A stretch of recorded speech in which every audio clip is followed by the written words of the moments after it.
Actually, I spent my early career days in the digital marketing space. So for those of you who are in tech, I can certainly relate to a lot of what you're going through.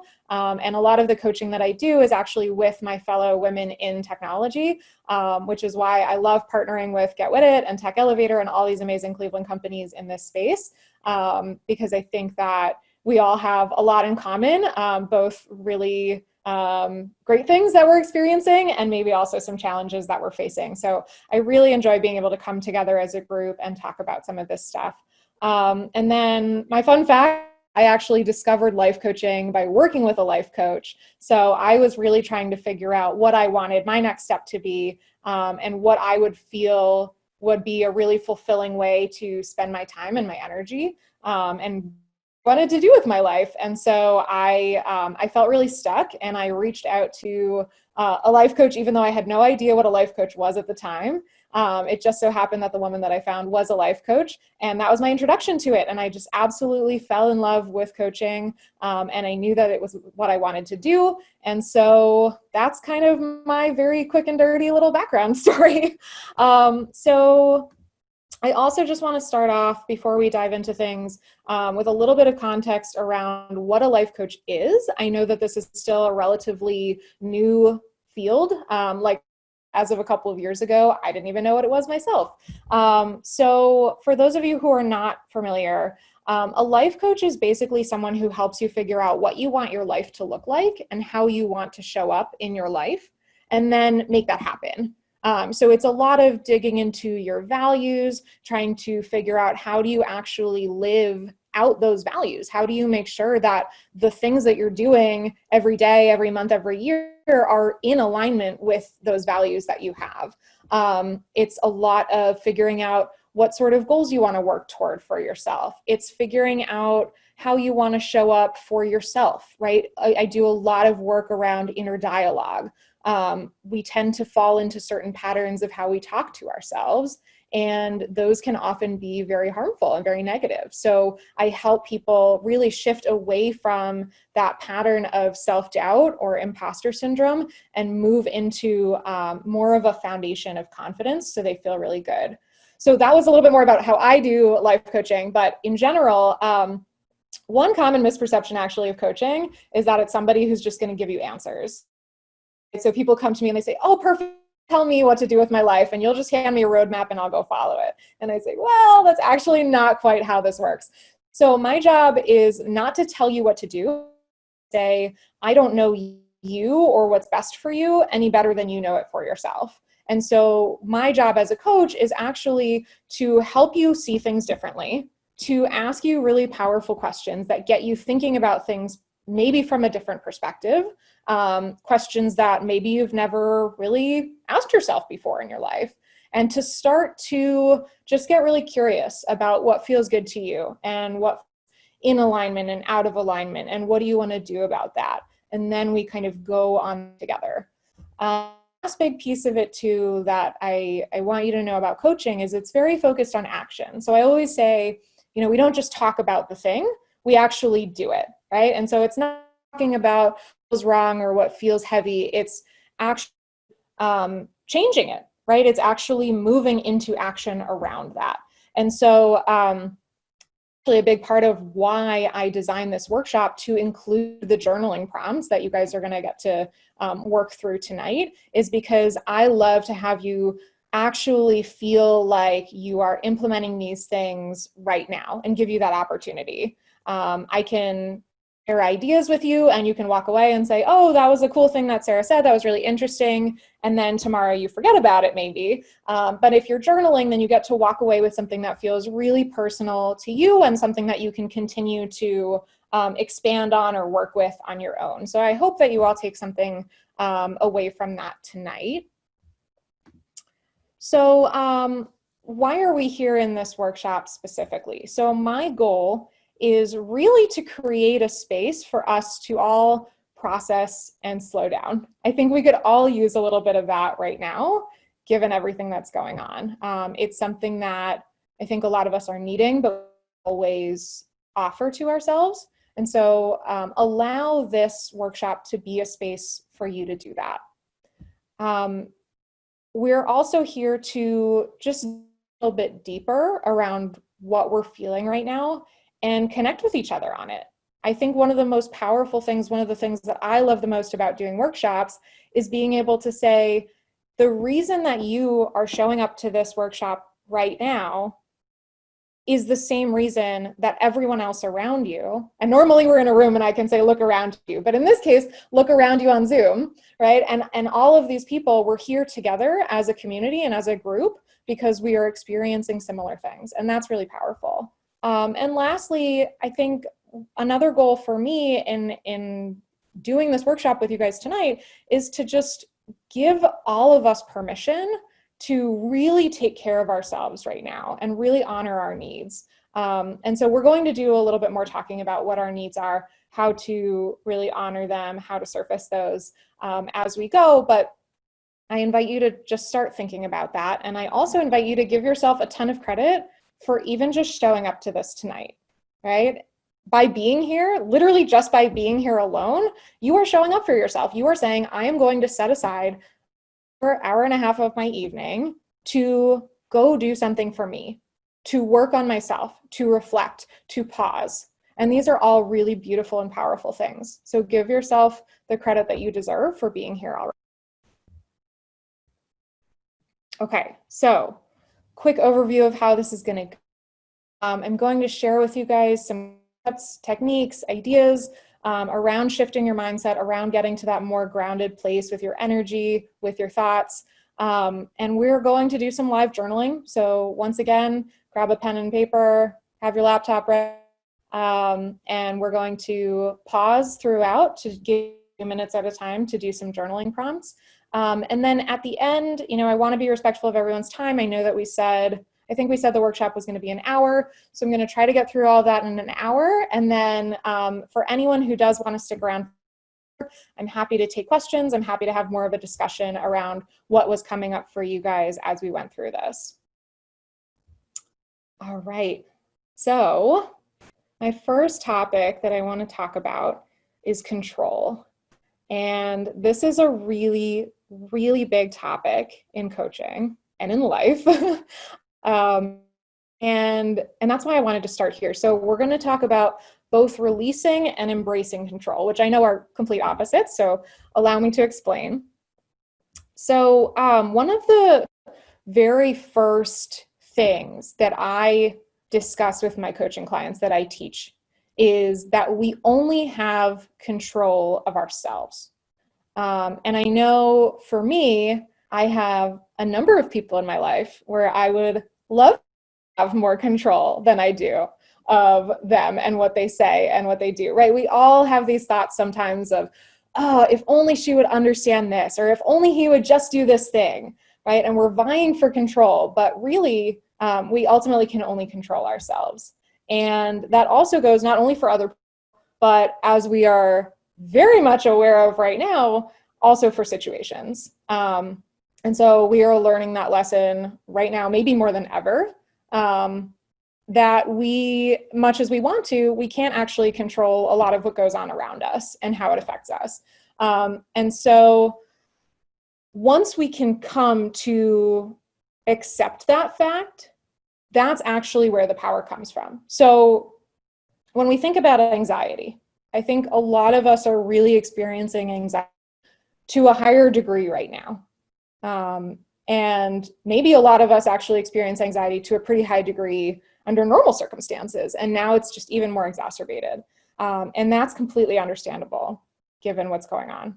Completely understandable. You're not alone in that. What's interesting about anxiety, I've noticed this pattern that oftentimes when we are feeling anxious about something, it's because we are seeking to have control over something that we really can't control. So let that sink in for a moment. Maybe think of a couple of instances, whether it was today or any time when you felt some anxiety surfacing around something, and ask yourself, did I have control over that situation? Right? We might feel anxious if we are giving a presentation because we don't know how people are going to perceive us and we can't control that, right? They get to think whatever they want about us. We might feel anxiety around how this whole pandemic is unfolding because we can't control that, right? There are so many different things in our lives where we just don't have control. And so those are often where anxiety comes from. So this might feel hard to hear, but it's actually incredibly empowering, because once you can not only recognize, but start to accept the areas where you don't have control, that's what gives you the opportunity to start releasing the pressure that you're putting on yourself to control it. And this is really the biggest shift that you can make away from the anxiety, away from the stress, away from the overwhelm. And so there are two parts to it, right? So that's the first part, is releasing areas where you don't have control. And then to pair with that, because wouldn't it be so easy if I were just like, okay, just stop caring about those things and then you'll be fine, you're good, right? We have to pair it with something else. So part two is actually noticing the areas where you do have control and using those as your new focus, as your way to channel your energy into something that you do have control over. And that, at the risk of sounding very obvious or oversimplifying, it makes you feel in control. And I think right now, what so many of us are struggling with every single day is simply feeling that lack of control. We can't help anything that's going on around us. And so if you're able to instead really focus in on where you do have control, that begins that really incredible shift. So the other thing that I'll say here too is whatever you're feeling, whatever you're experiencing, that is your truth and it's totally valid, completely valid, right? Whatever you're feeling is real for you. That said, I think especially in these types of situations, we start to feel and we start to have thoughts like, because this is going on, there's no other way that I could possibly feel. Or even outside of this whole situation, right? That if somebody says something to us, we might say, oh, well, she said that, so of course I thought this, right? Naturally, that was the only possibly perceive that, or the only thought I could have there. And that can lead us to feel really stuck and also out of control. And so what's really empowering is to know that you are actually, whether it feels this way or not, because trust me, it took me a long time to wrap my own head around this and to accept this for myself, you are always getting to choose your thoughts and your feelings at all times, in all situations. Always have a choice of what you think and what you feel. So this might sound like and feel like a heavy responsibility as I'm saying it, as I'm pointing it out. And it did to me, and this is a process. I don't expect you to walk away from tonight and say, okay, I step into 100% choice with all of my thoughts and feelings and accept all responsibility for that. That's a lot, right? We don't have to get there right now. But just to start, I like to have you think about just one example.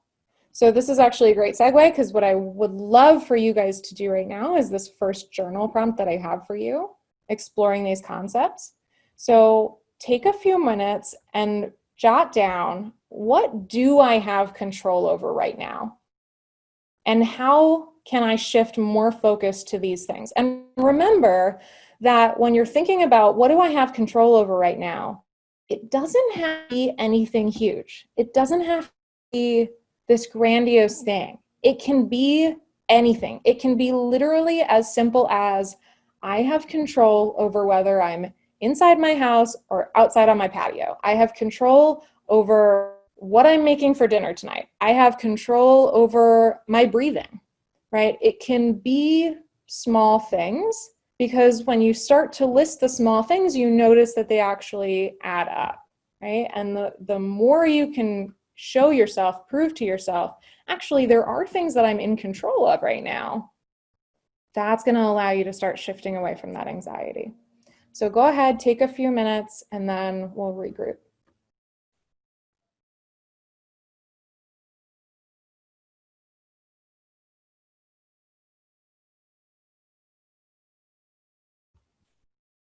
All right, so feel free to keep writing down ideas as they come. Like I said, I really want this to be something that you can take away from tonight and continue working with. One last thing I'll say on this topic, just to point out the second question for the journal prompt, what can I do to shift more focus to these things? So I really encourage you to think about that as well and not just leave it at a list of things that you have control over. I think that's a really good start, and that's a way to start noticing and step into the awareness of what you have control over. But then really the emphasis, especially if you're feeling this heaviness, this anxiety coming up for you, is to get to a place where you feel like you actually have a way to remind yourself of those things instead of sitting down just this one time and making that list, to really bring that with you through each day and through the moments where you really need it. All right. So our second topic for tonight is notice your questions. So, negative thoughts. This feels real right now. This is a recurring theme. I think this is something that a lot of us struggle with, even, like I said, outside of the situation on a normal basis. Feeling like we get stuck in these negative thought cycles where it just continues and we think one thing badly about ourselves, judge ourselves, we're harsh on ourselves. That leads us to certain inner dialogue. That inner dialogue makes us feel badly about ourselves again. And it's just this vicious cycle that continues. And so a lot of the coaching work that I do is helping people maybe notice that this is happening, although I would say that typically most people are fairly aware of it happening. And the question really is, how do I get out of it? Now, what's really, really hard to do if you're having a negative thought, to just all of a sudden replace it with a positive thought. It's really hard to go from, well, everything's terrible and the world is crashing down around us, to actually everything's fine. That's a difficult to make. And I think that a lot of what's out there, a lot of the teaching around this is just think positive, right? Have a mantra, have an affirmation, just tell yourself that everything's okay. And by the way, if affirmations work for you, amazing, keep doing them. If they don't work for you, this is probably why. It's really, really tough to just force yourself to think a positive thought. So how do we actually get there? What's really interesting is I have found that the human brain is very wired to answer questions. And so this actually gives us an opportunity to explore this in a different way and to kind of take a more circuitous path. Instead of jumping right from negative thought to positive thought, we go up a layer and we look at our questions. So whenever you're having a negative thought, or really any thought at all, you are answering some question with that thought, right? And okay, so let's take this slower. Let's say that you decide you want to start your own business, okay? And the thoughts that you're having are, there's no way I'm going to pull this off. I don't know what I'm doing. I've never done this before. This is definitely not going to work out, right? If these are the thoughts that you're having, then you've got to ask yourself, what's the question that I'm answering with these thoughts? And so the question you're answering with those thoughts is, why am I going to fail? When you notice that, what you do is you give yourself the opportunity to ask yourself a different question. So now you get to say, what question do I want to be asking myself instead? So let's say you want to ask yourself instead, how do I know that I'm going to succeed or that I'm going to figure it out? And then when you answer that question, you say, I'm really dedicated to making this work. I'm super passionate about this thing. I trust that I am going to put the effort into it that I will need to. And you start to come the answers to that question instead.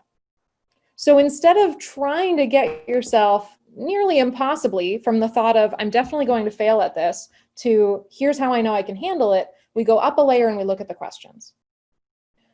Another framework, another way I like to talk about this, and this might resonate with you more or less, pick whatever feels good to you, is to go back to the high school debate team, right? When we were on the debate team, we were just given a side of the argument. You argue for X, you argue for Y. And whatever side you were on, you would have to come up with an argument for that side. And chances are you were able to. And so what's really, really powerful here is to notice the debates that are happening in your own mind and to notice which side you're on.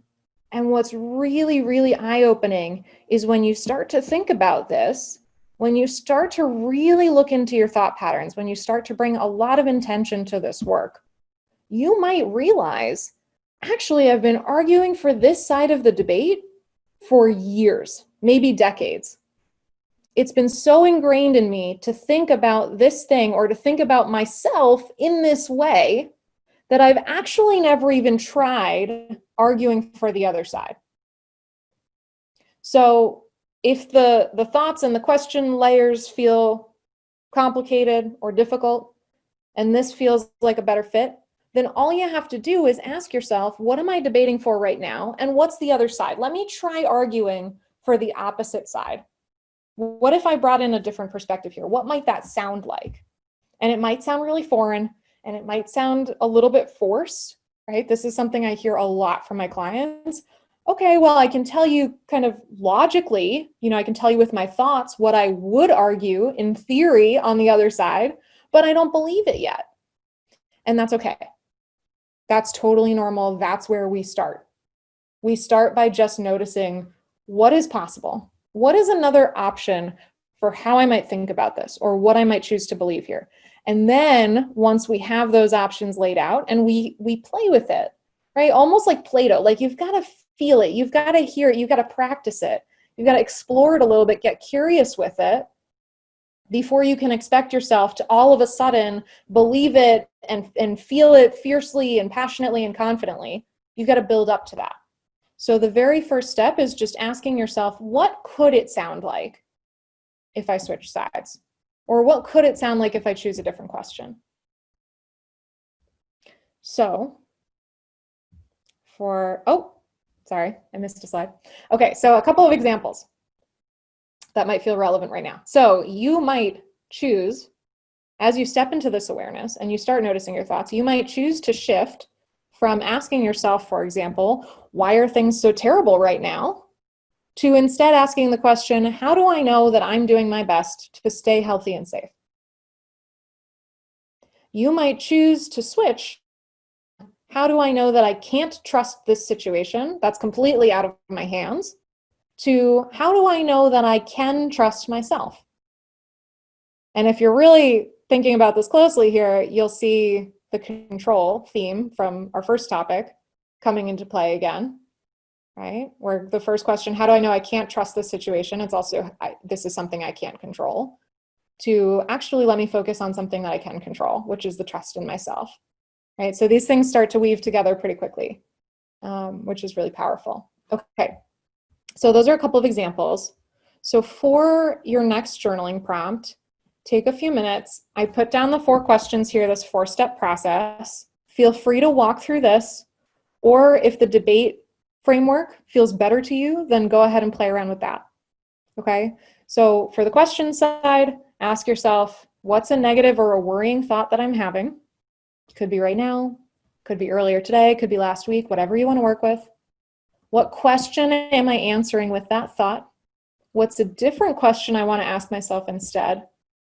And then what's my answer to that question? So go ahead, we'll take a few minutes and then we'll come back together.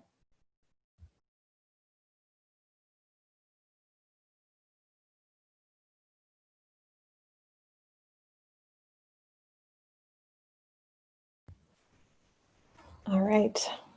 So I think the big takeaway from this section is remembering every day that you get to choose what thoughts you're having. And it takes so much patience and so much practice to implement this. what I always say is don't expect yourself to get it right away, and don't expect yourself to get it in the moment either. This is a big thing I talk about in coaching, is this is a process, and you have to practice it to start using it more. So the more that you can set aside time to journal on this and to do it in an after sense, right? In a retrospective sense, to look back on the day and even just pick one thing. What was one thought that I had today that I would like to do differently next time, right? And to go through this process, to write it out. There's so much power in writing it out because it forces you to really put your thoughts together and put them into words. And it doesn't have to be perfect, just paper, and that allows you to really actually look at them, literally look at your thoughts and your train of thought, right? What the patterns are. So that can be really powerful. So I hope you can practice this and find moments where maybe it's helpful in making that shift to something more positive. All right, our last section tonight, give yourself permission. Any of you who are familiar with Brene Brown, which if you're not, please go watch and read and listen to her stuff. She's amazing. Brene Brown talks a lot about permission slips, giving yourself permission to do something. And knowingly or not, I can tell you each and every one of you gave yourself permission to set aside this hour for yourself tonight.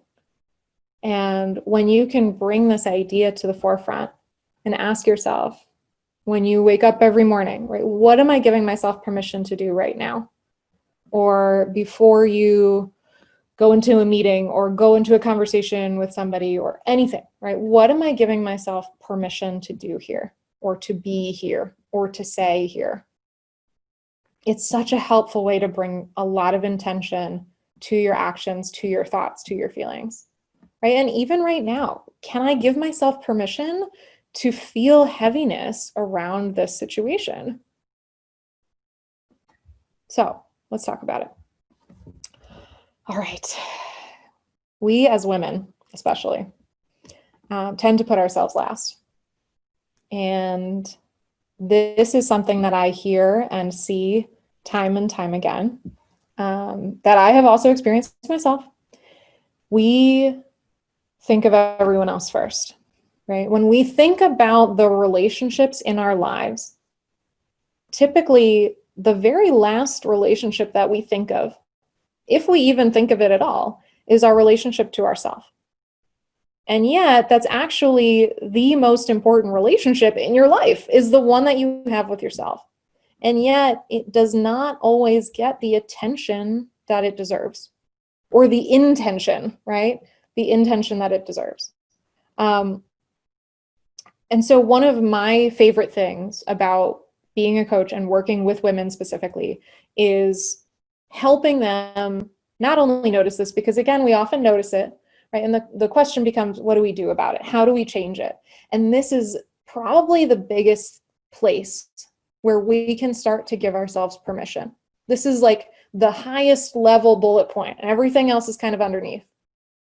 Can we give ourselves permission to honor our own needs, to care about ourselves, to take care of ourselves, especially with all this going on, right? We get burnt out so quickly because we put everyone else first. And we do it in a way that's very beautiful, right? It's giving, it's caring, it's loving. This is how we show love. This is how we give love. But what ends up happening is we suffer. So when that happens, when we don't give ourselves what we need, we actually have a lot less of ourselves to give to others. So it's almost paradoxical. We think, oh, I'll just keep last to give everything that I have to others, to my parents, to my kids, to my partner, to my friends, my coworkers, whatever, right? Everyone needs something from us or wants something from us. And so I'll just give and give and give and give, and I'll put myself last. But you get to a point where you have nothing left to give. Your energy is depleted. And it's like they say on airplanes, right? They're like, put your own oxygen mask on first. And we don't do that. We don't do that in our own lives. The other analogy that I like to use here that I think resonates with a lot of people is a car. You don't expect your car to just run indefinitely forever with one tank of gas, right? Or wherever it is. You are constantly checking the gauge and seeing how much gas you have left. And when you have to go refill the tank, you're not like, oh man, what a waste of time to have to go get gas for my car, right? You don't just not get gas and then say, I'll just get out and push it from behind until I can't anymore, right? You recognize the importance of refueling the car. And yet we don't do this for our own selves. We don't pay attention to when we need to refuel our bodies and our minds and our hearts. We just say, we'll just keep giving, but we don't refuel, and then we're running on empty, right? And whatever that feels like to be getting out of your car and pushing it from behind, that's sometimes how we feel with our own energy levels, is like, I'm running on empty. And so when you can notice that that's happening for you, if it is happening for you, or if you have people in your life where it's happening for them, and they're maybe coming to you and sharing with you, I'm feeling really burned out. This is a really beautiful place to pay attention and to wake up and to say, where do I want to give myself permission here? What does that sound like for me? What can I have that look like for me? So the hands down biggest obstacle, biggest response that I get to this when I talk about this is people will say, if I put myself first, that's selfish. Or I'm afraid that other people will see that as selfish. Again, as women especially, we have this fear of selfishness. So if you've worked with me, if you've heard me talk before, you know that I'm all about definitions because it is the language that we assign to ourselves and to our lives, right? Whatever definitions that we use of success or failure or enough or whatever it is, right? Those are the definitions that we live by. Those are the expectations we have of ourselves. So coming back to a definition of something is a really, really good starting place for digging in deeper around what's going on for you there. So if you've ever had this thought, this concern of it's going to look selfish or it's going to be selfish of me, I literally looked up, I Googled the definition of selfish and I copy and pasted it here for you. Feel free to put this somewhere where you can see it every day, okay? The definition is lacking consideration for others. Concerned chiefly with one's own profit or pleasure, right? But focus on those first 4 words, lacking consideration for others. So what I would invite you to do is to think about whenever you have this thought of, but wouldn't that make me selfish? To bring in this definition and to say, does this actually fit with this definition? Because I'm willing to bet that a lot of the time, it really doesn't. Selfishness and self-love are completely different things. You can give yourself self-love. You can give yourself the things that you need, the things that you want, the things that you deserve, without it being selfish. And it's actually really important that we see that distinction, because when we conflate the two things, we don't give ourselves what we need. So just throwing that in there, if that feels true for you, that word comes up a lot, go back to this. So ultimately, being able to ask yourself, what would it take for me to give myself permission to prioritize myself? That's what's going to move the needle here. That's what's going to change things. If you're feeling stuck in this rut, if you're feeling like you're in this pattern or in this responsibility to everyone else around you, right? But what would they do if I didn't do X, Y, Z? Or, but I have to, it's my job, right? We are very, very, very quick to spout reasons why we need to do something for others. And again, it's giving, it's caring, it's beautiful. There's nothing wrong with that. And also, we can do it to an extreme, and that extreme can hurt us. So a phrase that I love and I think of often in my own life, in my own work, and I encourage you to think about, is your responsibility to yourself. If I ask you, what's your responsibility to your parents, to your kids, to your spouse, to whoever, to your boss, you can name those responsibilities very easily. But how quickly could you answer the question, what is my responsibility to myself? So that's not what I have for you here today as a journal prompt, but that's in and of itself a really, really powerful journal prompt. What is my responsibility to myself? How do I want to live that out? Okay, so on to the actual journal prompt. So take a few minutes, take some breaths, ask yourself, really just allow whatever comes. Don't judge it. What do I need right now? What does my heart need right now? Right? I will be the first to point out that we always tune into our brains. We're very thought-focused beings, right? What am I thinking? What am I thinking? And we analyze, we evaluate, and starting to practice tuning into what your heart is saying and what your gut is saying can really, really make a powerful shift. Okay, so what do you need? What does your heart need? And how can you honor that? Again, taking that next step, not just from what is it, but really that action piece of what can I do about that? All right, so we'll take a few minutes and then we'll come back.